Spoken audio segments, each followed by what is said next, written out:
Hey guys, it's Megan here. I hope that my voice isn't too crazy right now. I'm just coming into a cold. So yay for that. Over the next couple of weeks, I was supposed to record episodes, but I am feeling just really poopy.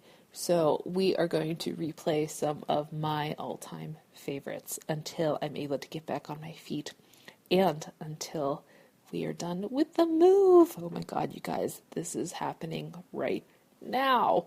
So over the next couple of weeks, enjoy some of my favorite Stop Sucking at Business episodes. I'll talk to you again soon.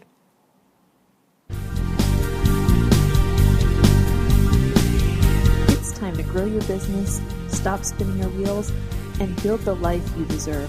And I'm here to help. My name is Megan Brame. This is Stop Sucking at Business. Hey guys, welcome to the podcast. My name is Megan Brame. I'm an award-winning entrepreneur. I am here to help you succeed in your small business. So thank you so much for joining me. I am always just really excited to record these, and that sounds kind of Miss America-y or something like that, but it's true. Like, this is just really cool for me. And the fact that you're listening to this, dude, that's amazeballs. Thank you so much. Today's interview is really cool, but first I want to talk, do a couple of house cleaning stuff and let you know that you should definitely get on my mailing list because I've got an amazing thing happening soon. Side note, I've got to stop whispering because I've noticed that it kind of it doesn't exist unless I put the volume up really high. So I've got to stop doing that. Anyways, get on my mailing list because I've got this incredible thing coming up and I've been working on it for a few months.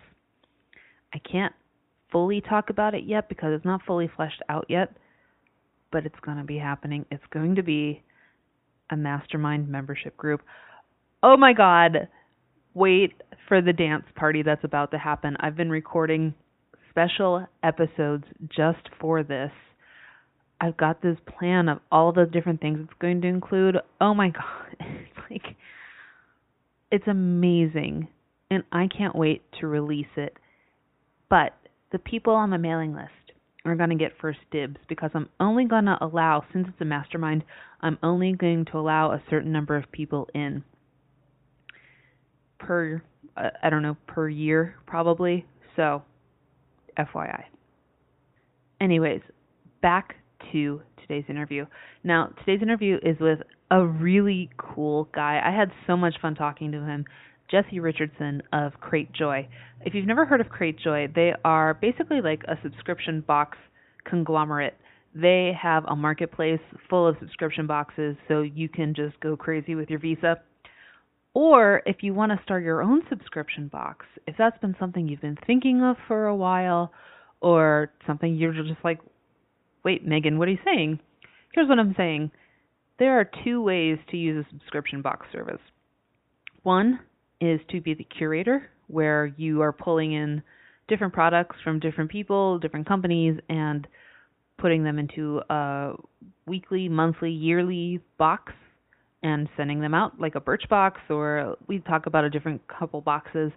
Or, and this is what I kind of love about it, I was going to say if you have a consumable, but I guess it's not even true anymore. There are like sock boxes and tie boxes and stuff like that. So if you have a product that you can offer in a subscription box, I was thinking originally like refills. So, like a couple bars of soaps, subscription service or something like that. But that's not even true. Like even if you have T-shirts or clothes, if you have a fan base that would be into it, this would be an amazing way to supplement your business and create a little bit more passive income. It's not totally passive because, you'll have to be the curator and put it all together, but I think it's a really cool way to start a business or to supplement a business. And you can even do a hybrid version, like I would do a couple bars of soap, I don't know, let's say every month I would do 3 bars of soap and then something else from another vendor that I just thought was really cool. Just, to give a little exclusivity or something like that. And I think that would be a really cool idea. So that's why I brought Jesse on, because I wanted to talk about all the different ins and outs. And if you're thinking about starting a subscription service, even if you have 0 fans, this is so cool. This is just a really cool way to do it. And he goes through all the ins and outs and gives you some feedback on his own boxes and all of the things that he's done to achieve success. And it's just cool. He's a really cool guy. Please check him out. Check out his subscription box and give him a shout out, because I'm sure he would love to hear from you guys. But without further ado, here's my talk with Jesse Richardson of Cratejoy. Jesse, thank you so much for joining me. I am super pumped about this. Thanks, Megan. So can you give me just a quick background about Cratejoy and how you got involved in Cratejoy? Sure. So Cratejoy is a software company, and they provide a platform to build any type of subscription business. I got involved with Cratejoy about 1.5 years ago. I've been working with subscription commerce businesses for about the last 6 years. And I had a buddy who I worked with in a couple different startups who came over to Cratejoy to help them grow their marketplace and help them educate their merchants and become better subscription commerce business owners. And because him and I worked together in the past, they reached out to me and I started working with them, focusing on education and getting their merchants better at kind of navigating the subscription commerce space. I love that. And do most of the subscription people that work with Cratejoy, are they just like the standalone, or are people adding this as like a side gig to their normal business? Sure. It seems I should probably have some data in front of me with that. But most people... that's a whole thing. No, don't worry about it. Yeah, most people, I think a lot of people right now on the Cratejoy platform, it's the one business that they're working on. Okay. We do have some people who are supplementing this with an existing e-commerce business or an existing maybe product line that they've developed themselves. So kind of a mix between both people who are making their own products and people who are just doing e-commerce or online sales to some extent. Mm-hmm. But given the nature of the Cratejoy platform, it's really easy to create a kind of a whole new business using Cratejoy. So I think the majority of our merchants, it's the one business that they're focusing on. I love it. I was kind of stalking through Cratejoy a little bit, just kind of seeing the ins and outs. And I love that there are so many different fields just kicking it. Like, there's beauty, and then there's dude stuff, and then there's like, yep. There's like anything you can think of. There's a subscription box now. And I just think that's so cool. Yeah, it's been really interesting to observe it. I mean, I started working on subscription boxes back in 2010, and wow. it was still very new at the point. There was definitely a handful of boxes around that early, and the first business that I was working on was a natural product subscription where people discovered new natural products that they could try before they buy. And I was always so curious about the different types of markets that would pop up for subscription boxes. And I remember one of the very earliest boxes that myself and some of the people I worked with were so curious about was these gamer boxes. And we helped a group of guys kind of launch this gamer box. And we were so curious if it was going to be super successful, because we didn't know if it was going to work with this type of model, with this type of audience. And that box today is Loot Crate, and they're one of the biggest subscription businesses. And it was just so far and away from what we were doing that it really proved to me, in my mind, that the verticals that you can do in this type of business model, it's almost endless. It can be those dude boxes. It can be, the healthy food boxes. It can be the paleo food boxes. It can be, dog boxes. It can be just about anything. It could be neckties. It can be anything. Yeah. It could be neckties. I'm surprised with how many sock subscriptions exist. I know.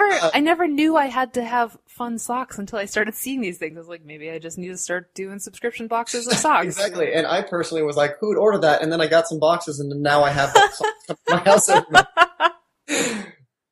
That's amazing. And Loot Crate is such a great example of, my background was beauty and skincare. And so I was definitely, we go offline and kind of talk about what box you were talking about, but I probably was part of that box. And it was such a good model on my end to, basically get asses in the seats, right? And show people how that my brand existed and that it gave them an option. And so I love that.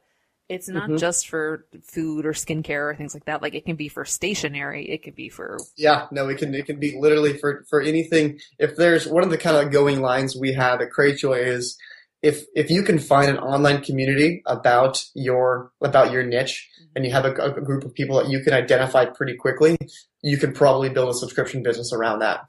That's a good point, actually. So how would you, if somebody's like, they want to either supplement their business or they want to just do the subscription box, just this is their full time, this is how they're going to make money, how would you recommend that they start looking into this? Like, what is the first step into finding this kind of community that would work for that? Yeah, I think it really kind of depends on that, the nuance of how you start. Okay. So, for example, if you're someone who makes your own products, chances are you've probably got some groundwork down, you've got some branding down that you've already been working on, you've probably got a community that already established. Even if you don't, the way that you would go about starting one of these businesses might be a little bit different than if you just have a big passion for maybe vegan items, for example. Mm-hmm. I would say kind of the first step is to really determine, do you want to curate an experience and using other people's products, or do you want to have something more like a replenishment experience for people where you're sending them kind of your consistent items each month? Oh, so interesting. The first thing is kind of to determine is what experience do you want to give customers? Like I said, do you want it to be something that's based in discovery or replenishment? And you can, of course, it's not always just so cut and dry. You can have a little mix of both. But once you kind of determine what the nature of your subscription business kind of fundamentally is, the next step that I like to suggest to do is to put up a landing page using something like, a LaunchRock or an Insta page or something like that. Identify these communities online and then do your best to kind of get some marketing chops down. Start pushing traffic to a landing page, look at your conversion rate, and look at how well your audience is actually responding to your idea and see if it's actually a good product market fit.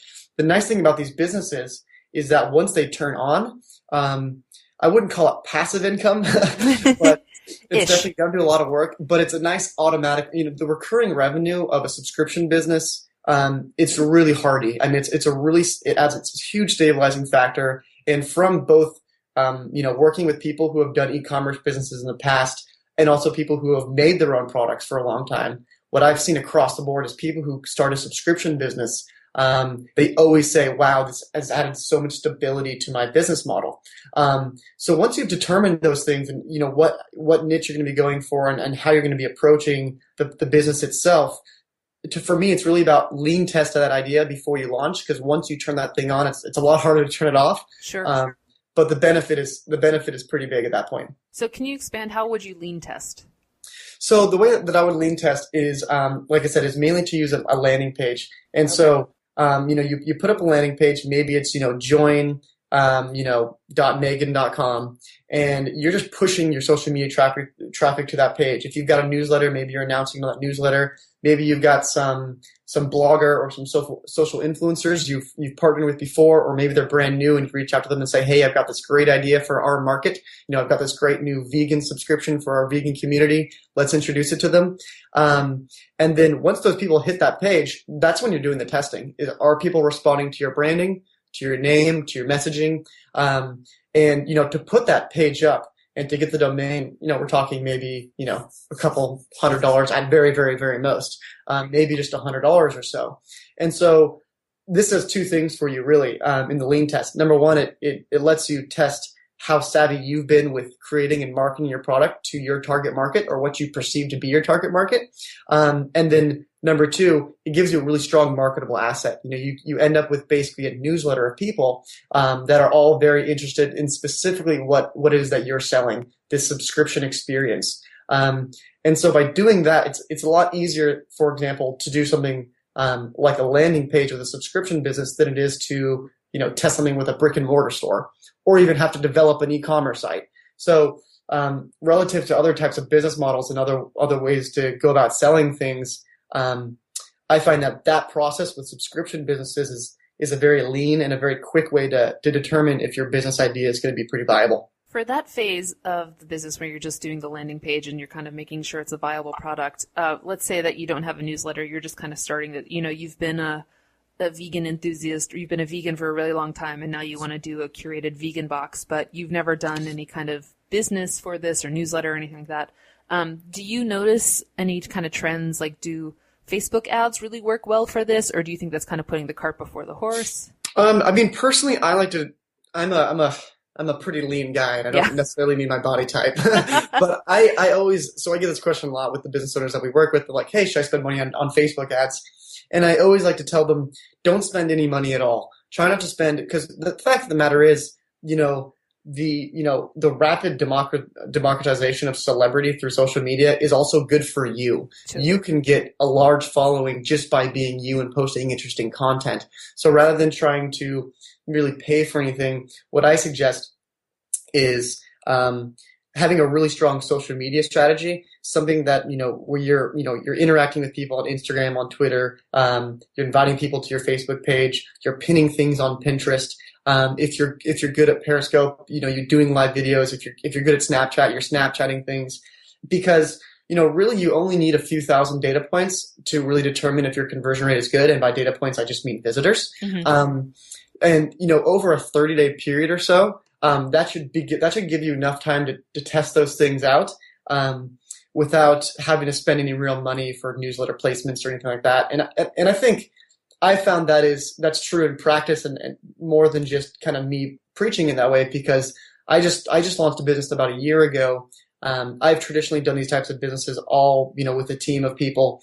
And about 13 months ago, I wanted to try to launch a subscription business completely on my own, not using any assets that I've had, not using any money. And I launched a business that's kind of focused on artisan small batch goods. And, I did a strong social media push for about 60 days, ended up with about 700 emails or so. Wasn't a huge launch necessarily, but it allowed me to launch a business with about 150 customers that I was then able to kind of snowball that in. And so even if you don't launch with 10,000 emails, and some people who launch subscription businesses, they do launch with 10,000 emails and they have a big business. Even if you don't launch with that many, it's still very possible to get 50, 100, 200 subscribers your first month, and have a business that has enough cash flow to give yourself some money and even start to pay for advertising at that point. So 2 questions. First, what is your box called? It's called Prosperly, and so it's like the word prosper, but it has a U in it. So it's Prospurly. It's a little bit of a funky word. I love it. I'll link to it in the show notes so everybody can get a hold of it too. So, awesome. What would be, and I know this is a really hard question to answer, so forgive me.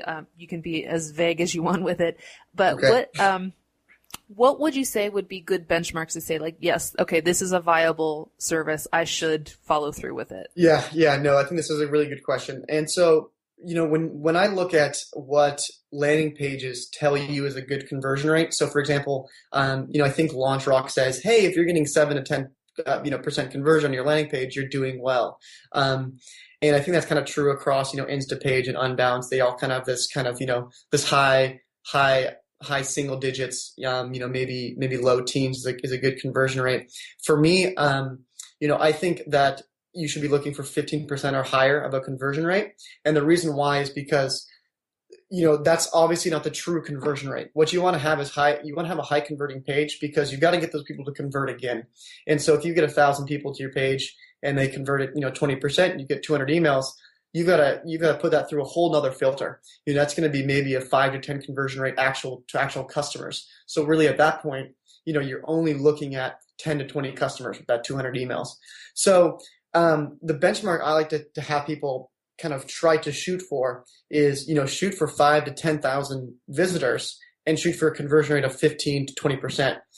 With the business I launched last year, it had a conversion rate of about 22% on the page. I've seen people that have had between 13 and, that 22% and been really successful with the launch. I mean, if you're getting 10%, I think you're doing a good job. But you might not be hitting the right audience, because across the board, I usually see subscription businesses get a little bit higher than that. So shoot for 15% and shoot for, maybe 1,000 email addresses at least.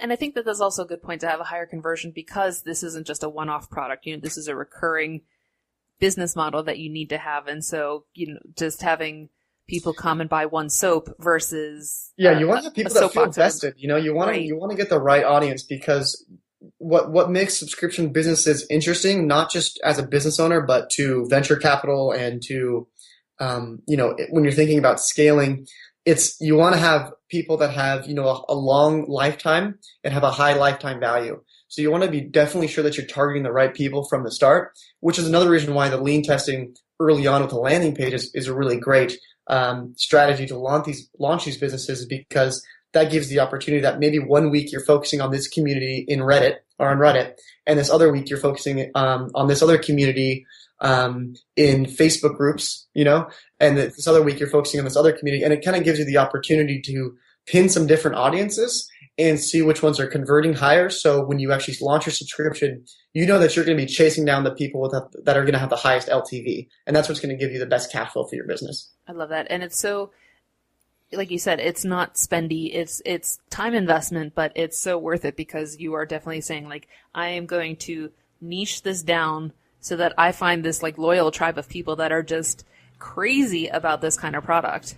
Yeah, and especially with the first month, what I like to call it is the founding marketing army, is like the founder army, because these people, the army of darkness.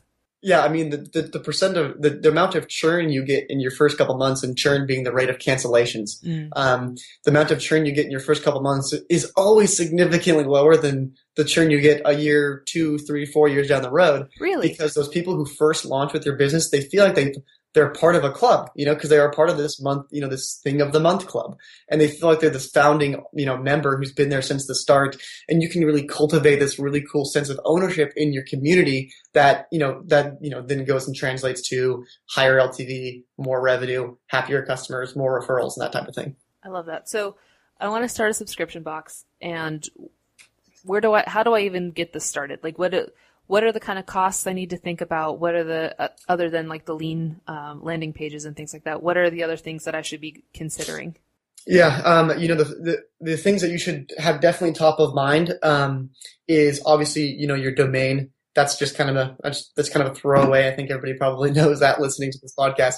But outside of your domain, what you really need for this type of business isn't really a lot, but there are a few critical pieces. Number one, I really suggest focusing early on a good customer service platform. And it kind of sounds, maybe somewhat intuitive, but kind of something potentially a secondary task.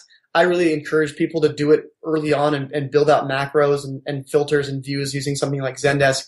Because the other thing you have to realize when you're launching this specific type of business is you're getting people who are committing to maybe a monthly or a multi-month commitment. And you're going to want to treat those customers with the same amount of commitment that they're giving you. So you want to make sure that you've got really, really strong same-day customer service. And those solutions, something like Zendesk, isn't really expensive. I think it's like, $20 a month or something. Right. So I suggest, adding that in top level into your sheets. Outside of that, finding a good platform like Cratejoy to use.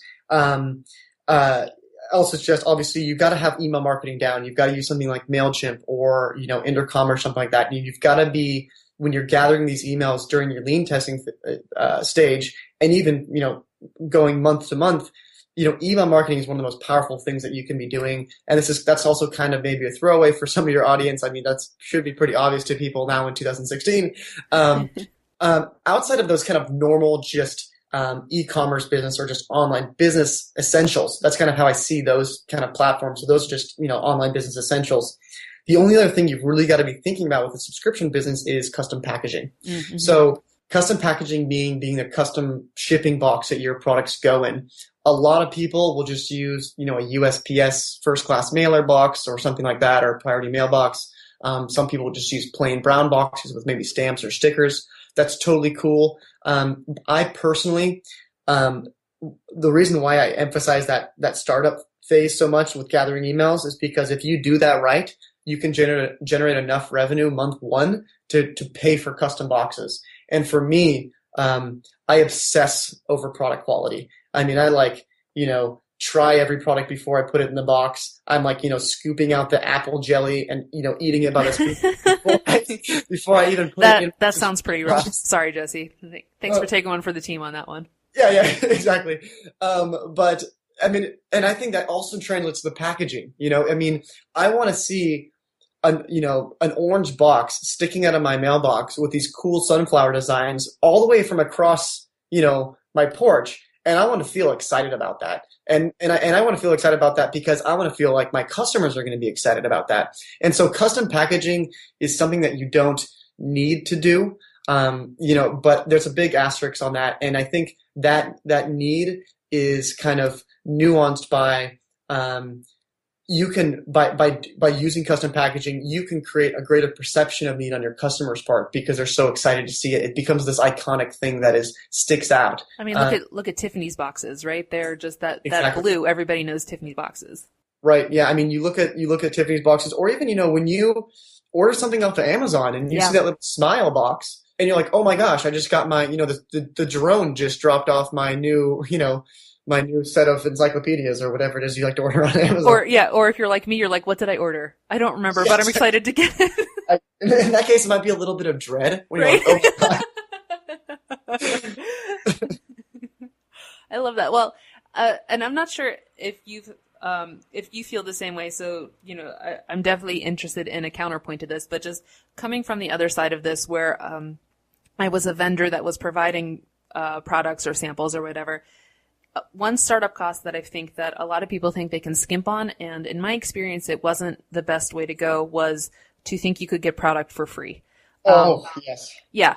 Like, I know that seems really like, oh, I can just, it'll be marketing for them. And so the vendors will want to give you product. And keep in mind that it's not like, if you ask for free, you're going to get what they can give you for free. You know what I mean? So go ahead. That's exactly right. I mean, with the first business that I started, it was called Conscious Box. Yeah, so I started that company with two friends of mine, and that was all based on the free sample model. And so, it was a very low cost box, and we were getting free natural products from our partners, and then we were putting it in the hands of people who wanted to buy those products, right? It was that marketing pitch. Early on, especially, back the in Wild West of back in 2010 boxes. and 2011, it feels like so long ago. Yeah, that was so much more compelling of a pitch back then to people like you, to people who were doing that, because it was still a fairly new business model. The subscription box thing was so fresh that it seemed like seemed like it was it was good to test. Why as a product provider you'd want to just try it out since you're already doing sampling at Whole Foods or whatever. When we took that business to scale to tens of thousands of subscribers, it was extraordinarily difficult to source free samples and have one box a month. And we didn't have one box a month. We had, vegan, gluten-free, and regular. Wow. And then we had 10 variations of each one of those because the business model was premised on a free sample model.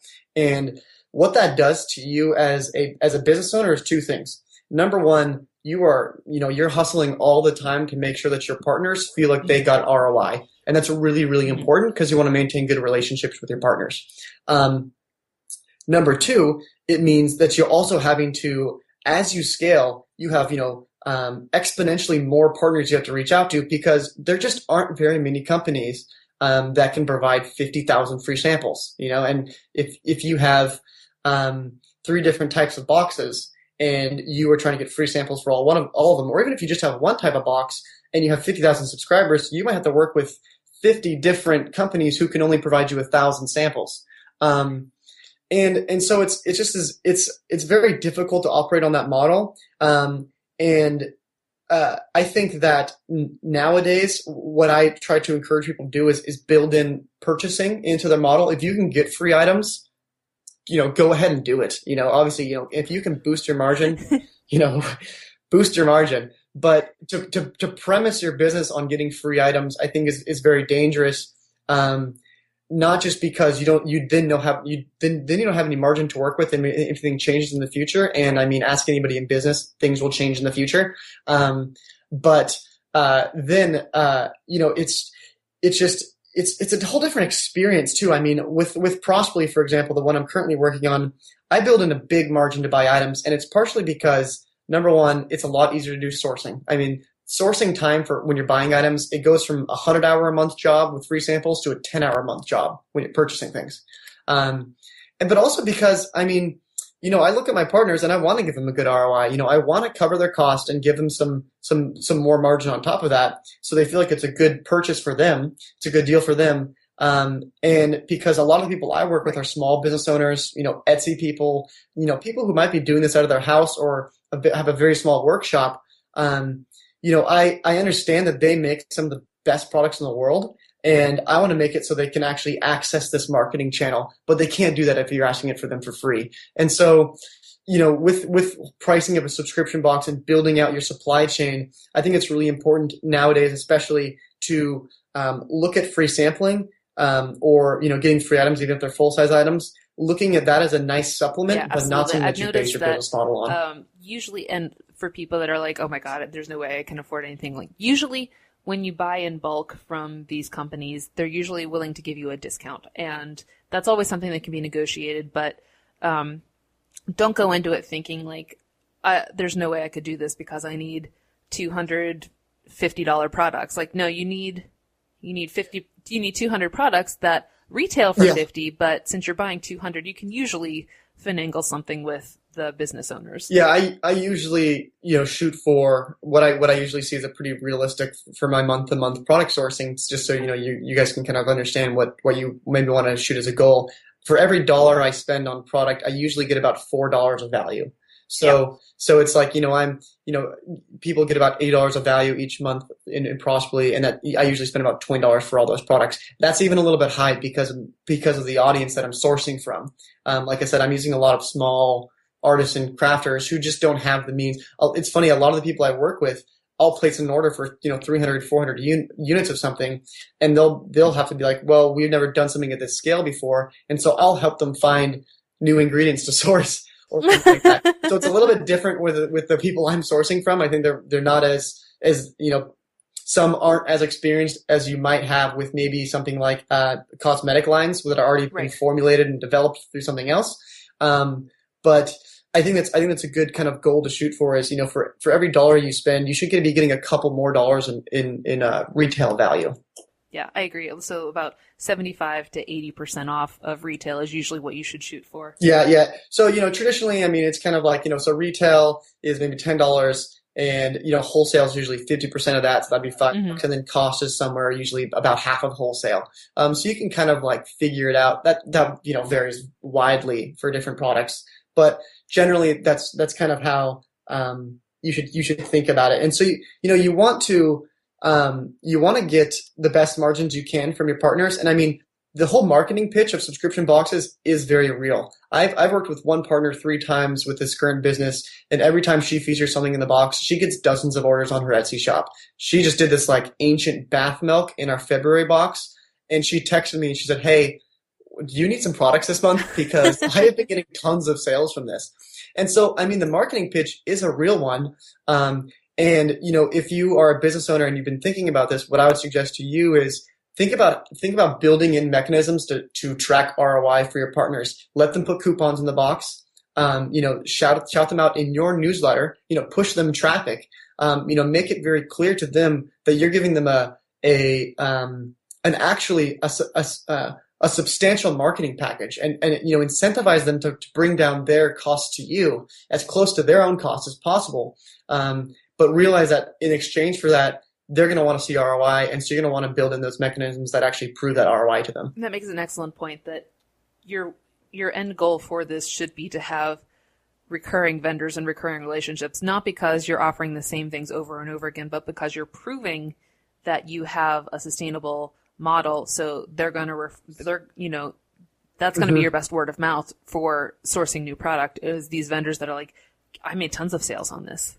Yeah, no, yep, exactly. I mean, as a subscription business owner, you really have to realize that you have 2 sets of customers. You have consumers, and then you have your vendor partners. And those vendor partners, they are much more like customers than they are like sources of supply. It's not this kind of, thing that you order a bunch of products from and you don't really think about it, whereas they might view that, if they're doing some type of herb or spice or something like that, maybe they order from a company like, Monterey-based spice company. They see them as a supplier. Mm-hmm. It's a very different relationship from the way that you're looking at your partner.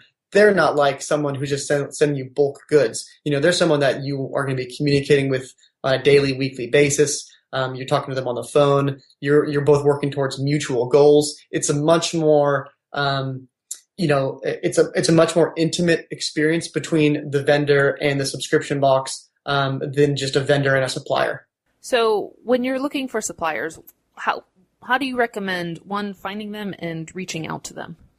So this totally depends on your niche. Okay. So, I personally, I like to source as many products as I can for my business from the Pacific Northwest. So what I love to do is I like to go into, all the stores and here in Portland and, check out different items and take pictures and take notes on my Evernote and, that type of thing. I can just walk through a bunch of stores here. It's kind of just a luxury for me since there's just such a huge community of makers here. Mm-hmm.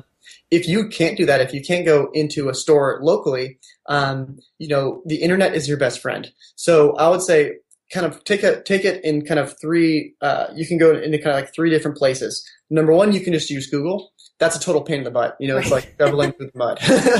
But what I would suggest is if you do that, definitely use Evernote because Evernote has this web clipper extension. Obsessed with Evernote. Obsessed. I love it. Oh my gosh, it's so good. So their web clipper extension, you can leave notes on a web page. And so when you do that web search again, it'll show your notes if you ever visit that web page. So it'll save you a ton of time right off the top.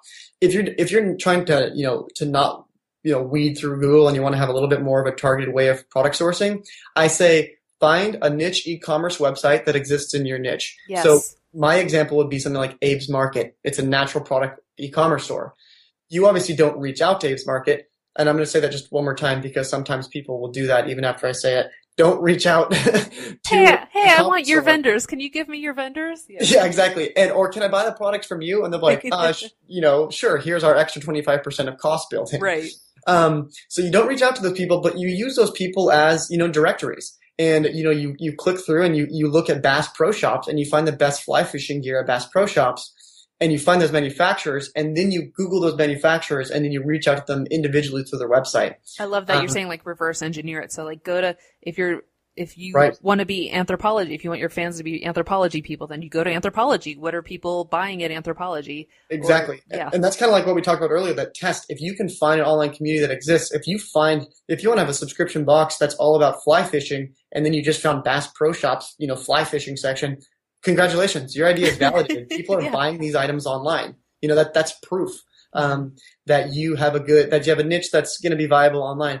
If you don't want to use a niche e-commerce store, or if you're looking for other things, you've got other sources too. You could, depending on what your box is about, you could be using Etsy. Personally, I use Etsy a lot because I like to look for small businesses. Maybe that doesn't work as much for the fly fishing niche, but potentially artisanally crafted fly things, yeah. Right, yes, small batch flies. But then you got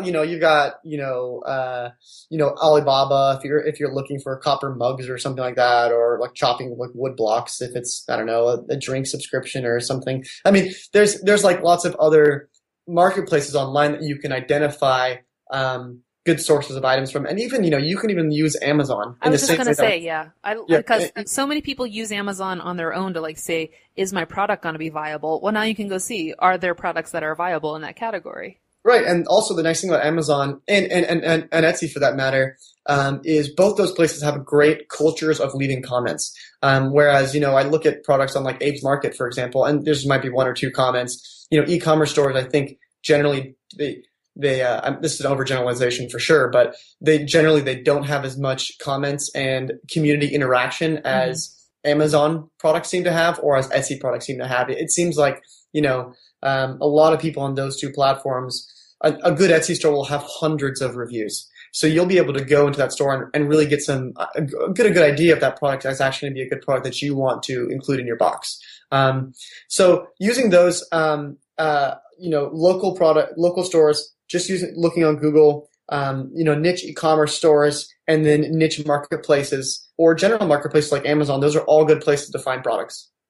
And so you found these products and you're like, okay, I think that first, when you're launching, how many boxes do you think that you should plan for, like before launch? Like, do you think you should have an entire year planned out, or just like a quarter, or just the first box? Oh goodness, an entire year would be so difficult. You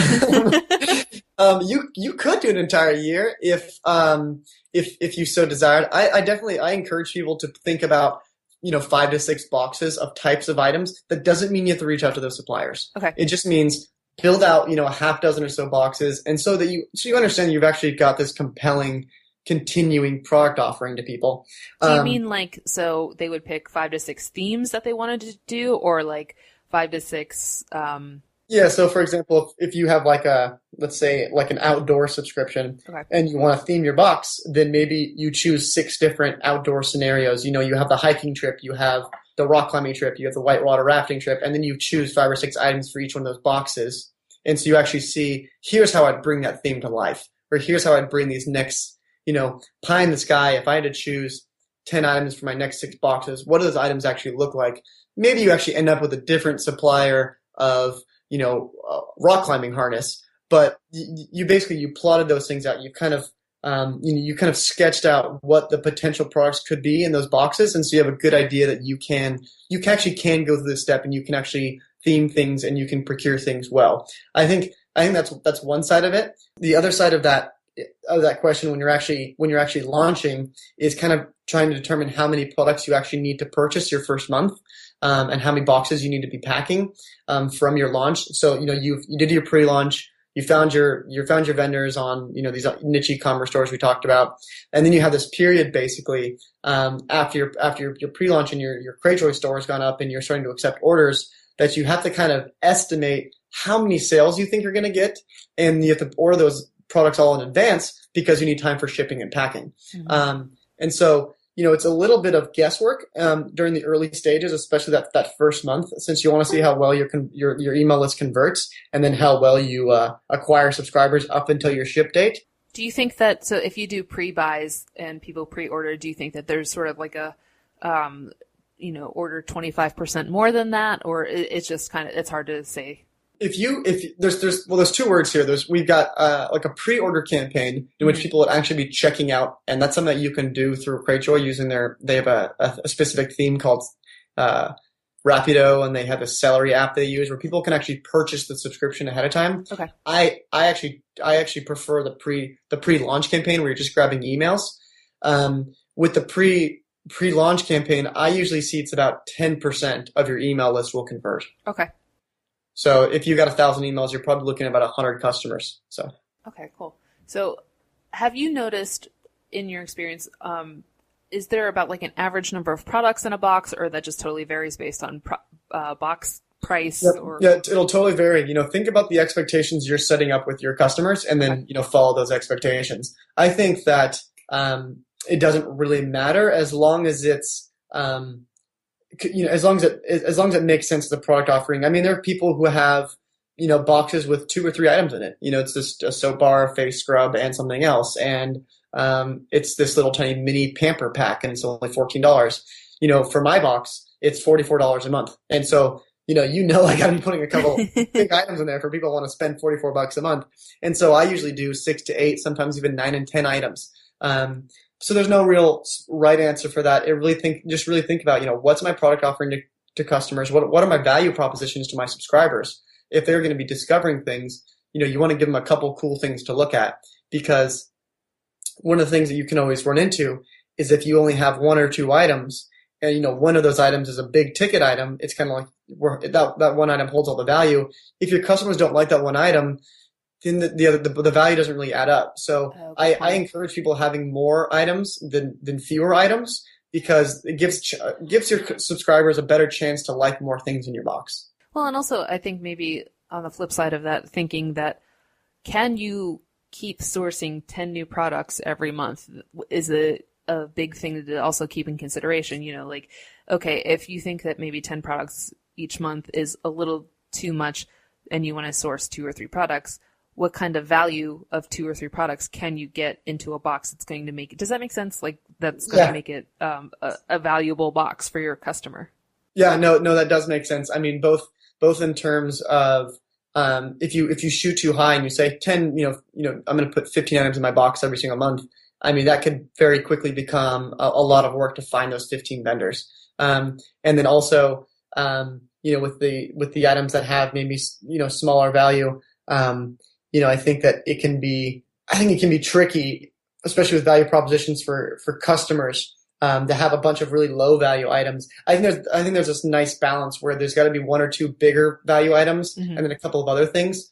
Like I said, there's no specific right answer for it, but really put yourself in your own subscriber's position. I mean, ideally, you're starting a subscription business around products that you personally love. What would you want to spend X dollars for? What would you expect to get that, in the mail? We're getting close here, so I'm going to ask two really quick questions. Well, okay. I think they're really quick, but they're probably much more complicated than I think. Well, 3 questions. First question is, how do you reach out to vendors? What is your secret sauce for getting vendors to say yes? I'll give you the short version of it. So, I find that cold emailing works really well. A lot of the people I reach out to are here, local in Pacific Northwest. So it's easy as me saying, hey, I have a subscription box and we curate awesome Pacific Northwest products for hundreds of people across the country. Do you want to talk more? And so I have a really short email, it's 2 or 3 sentences. And then I usually hop on the phone with them after that, mainly because I like for them to hear how excited I am about the opportunity for them to be in my box. So I really like to talk to people on the phone. But my secret sauce is really to send a short email that maybe has an attached PDF that has more information about my business. With regards to product packaging, we talked earlier about getting custom product packaging. What is your tips on how to get, because I'm sure that people aren't, nobody's sourcing from China or anything like that. Like nobody has those kind of outlets. Does Cratejoy handle that, or what are suggestions? Yeah, it's important to realize that Cratejoy is just a platform. Okay.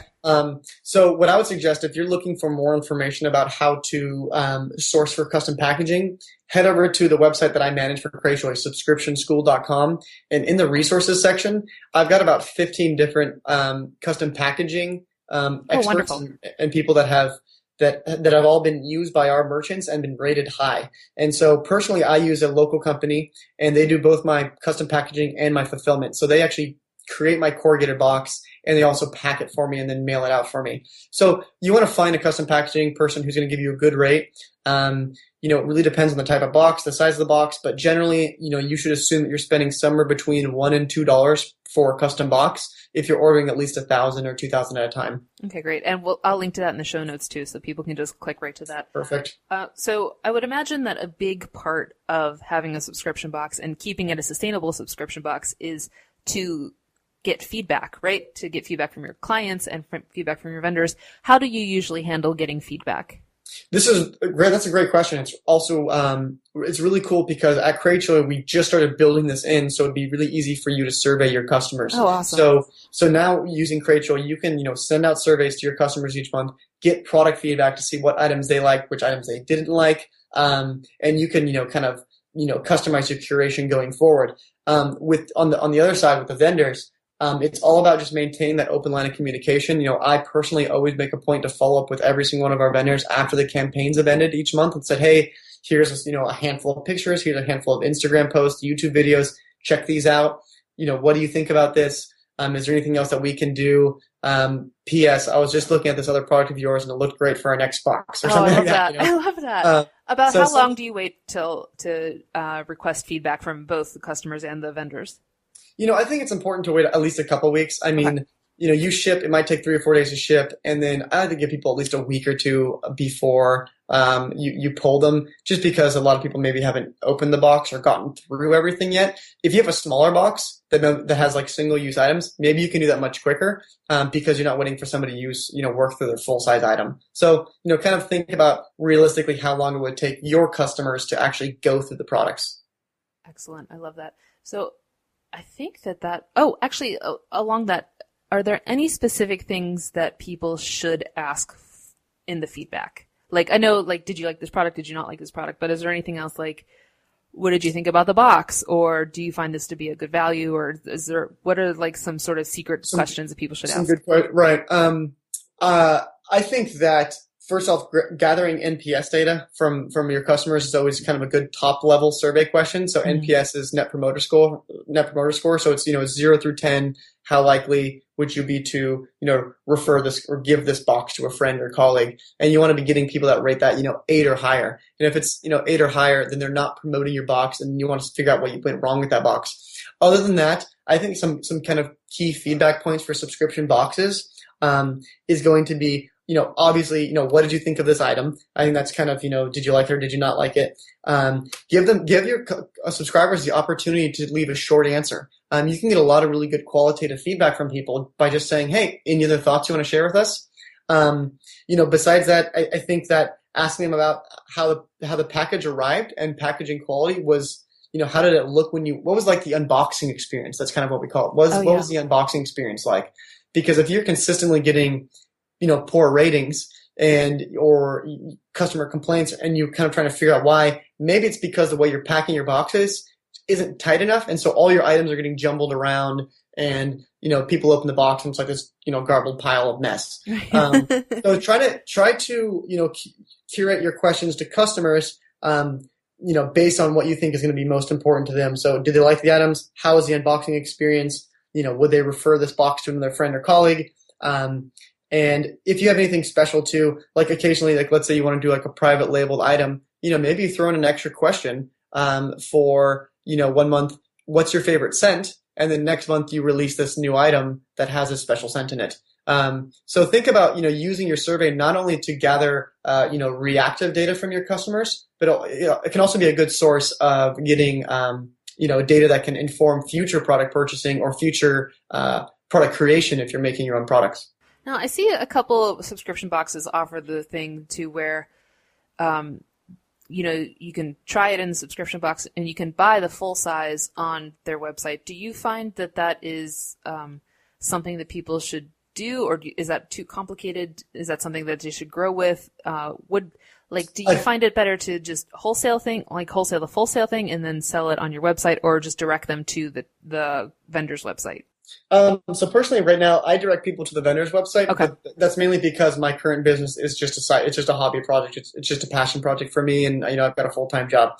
Now, in the greater scheme of things, for all of the serious entrepreneurs that are listening, the subscription to e-commerce funnel is the next logical step of this customer journey. You want to be pushing people to your own e-commerce store to make these purchases, and to have this as a recurring, build recurring purchases, full size single one-off e-commerce purchases. Build that into your plan, because you want to capture that customer's life cycle forever. That's the goal, is to capture that customer for as long as possible. So you'd be setting up dropshipping agreements with, your partners each month, and you'd be building out this catalog of products. That's a big project, though. It's something that I spent a lot of time on at Conscious Box. We built a whole marketplace. We had hundreds of SKUs.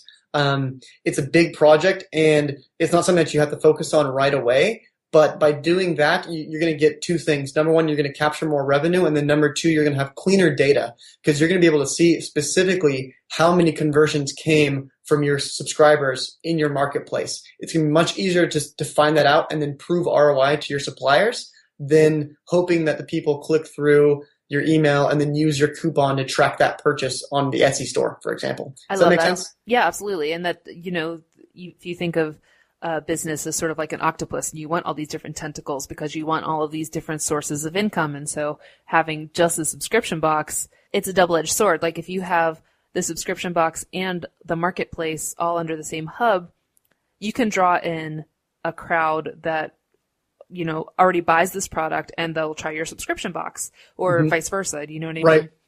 Yeah. And I mean, to give you some examples, if people want to check this out as a little bit of research, go research how much revenue is coming from Birchbox's e-commerce store versus, their subscription box is almost like a loss leader. They get people to try the box, and the box is only like $9 or something like that. They're not making huge margins on it, but everybody that's getting that are rating the items. They're getting points through their ratings, and then they're using those points for discounts in Birchbox's store. And that's the ecosystem that is really powerful to create, because then you get people that you become their shopping destination, which is a lot more compelling than just becoming their subscription box. And especially, Birchbox has their own brick and mortar store now, and yes, it's crazy. I know. I worked with them before, and it was just like, it was absolutely bananas working with them. And In a good way. I mean, like that definitely boosted my presence, but it was just like, oh my God. Yes.